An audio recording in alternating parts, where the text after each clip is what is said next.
કળિયુગની 5 કડવી પણ સત્ય વાતો। નંબર 1, માણસ માણસને ખાશે અને સત્યની કિંમત નહીં રહે। સ્વાર્થ એટલો વધી જશે કે લોકો એકબીજાનું અહિત કરતા અચકાશે નહીં અને જૂઠનો બોલબાલા થશે। નંબર 2, ભાઈ ભાઈમાં ભાગ પડશે, લોહીના સંબંધોમાં તિરાડ પડશે। સંપત્તિ અને અહંકારને કારણે પરિવારના સભ્યો જ એકબીજાના દુશ્મન બનશે। નંબર 3, ધર્મને નામે પાખંડ વધશે, સાચા સંતોની અછત વર્તાશે અને લોકો ધર્મના ઓઠા હેઠળ માત્ર દેખાડો અને અધર્મ આચરશે।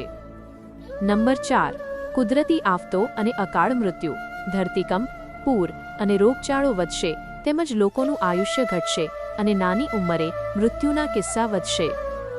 નંબર 5, દીકરી અને ગાયની દુર્દશા, સમાજમાં સ્ત્રીઓનું સન્માન ઘટશે અને ગાય જેવા પવિત્ર પશુઓની અવદશા જોવા મળશે। નૈતિકતા સાવ તળિયે જશે।